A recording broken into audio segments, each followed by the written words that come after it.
How can we see the splinter in our brother's eye, but cannot seem to see the wooden beam in ours? Today in the gospel, Jesus commands his disciples, "Judge not."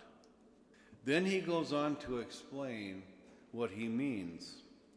Jesus condemns the shallow, hypocritical, selfish criticism of others.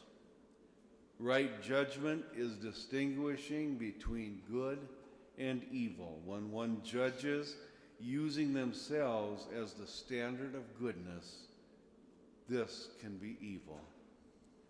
God does not give humans the right to judge others according to our standards of their righteousness, because none of us are perfectly righteous. We ourselves may be guilty of sin. Jesus shows that we are often blind to our own sins, so that shallow condemnation becomes even a little more foolish. Jesus' question today is, why can we see the splinter in our brother's eyes, but we cannot see the wooden beam in ours? It is so easy to recognize the smallest of sins in others as we walk around with a much bigger and a much uglier sin of our own. Before we begin to whip ourselves for this, just know that that is human nature. It comes naturally. And that is why Jesus forbids us to pass judgment on others. What we need to realize is that once the wooden beam has been removed from our eye, we then are to help others with the splinter in theirs. Now, when we do this to help others, we are no longer judging them. Instead, we are recognizing the reality of sin. These splinters and wooden beams are sinful, but the point is that every others do is not to be accepted. However, we are to approach sin with humility and grace, not arrogance. Before Jesus began talking about splinters and beams, he was talking about judging and condemning. So the question may be, what does it mean to condemn and to judge? To judge means to come to a final conclusion about something, and condemn means to pass a sentence onto someone. Because it is based on a presumption of guilt, it becomes a negative or eternal sentence.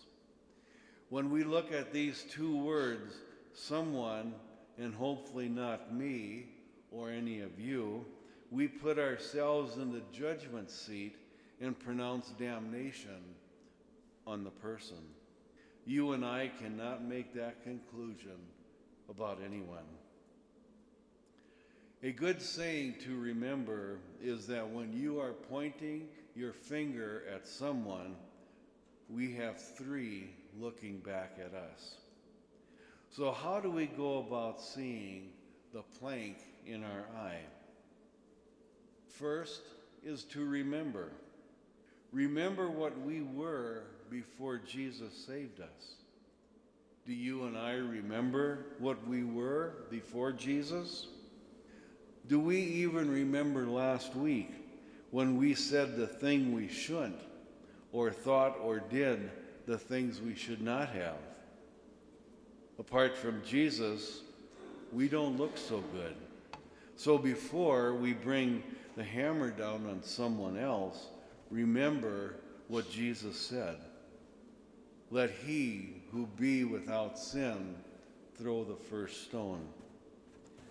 Second, we need to review. What Jesus is really saying to us is, how can we judge someone else without looking inside ourselves first?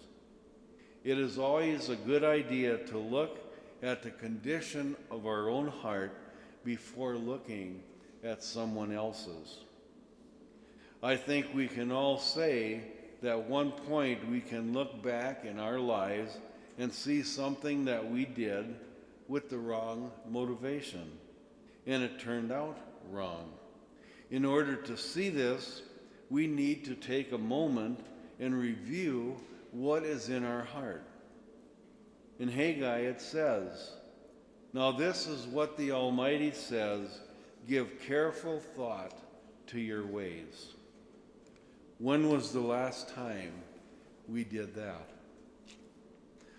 Third, we need to relax. When we were younger, our convictions were always right, and no one could tell us any difference. Our viewpoint on Scripture was always right. In any gray areas of Scripture, we also knew. Isn't this an arrogant and foolish way to look at life? We may be allowed no room for anyone else's opinion. We became ripe for hypocrisy.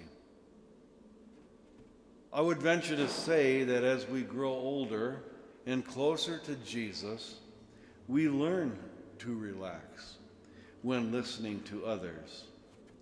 We have heard the statement, always err on the side of grace. This simply means that before jumping to conclusion, relax. Proverbs says it this way, the first person to speak in court always seems to be right. That is until his opponent begins to question him.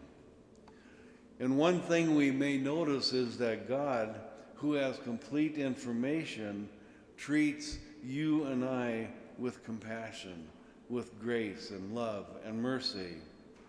He chooses not to pass severe judgment upon us. Would this not make such a huge difference in our lives if we treated others in the very same way? Jesus also says, "Forgive, and you will be forgiven." I truly believe that each of us can do this. And if we do, we will begin to see the wooden beam in our eye.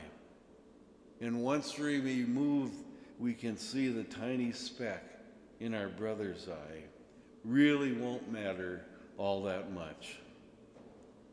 And so if we could remove our wooden beam, what we will find is that the splinter in our brother or our sister is so small, it's almost unnoticeable. Instead of judging, we will be finding ourselves treating all others with compassion and with mercy, just as we want Jesus to treat us with the same compassion and mercy.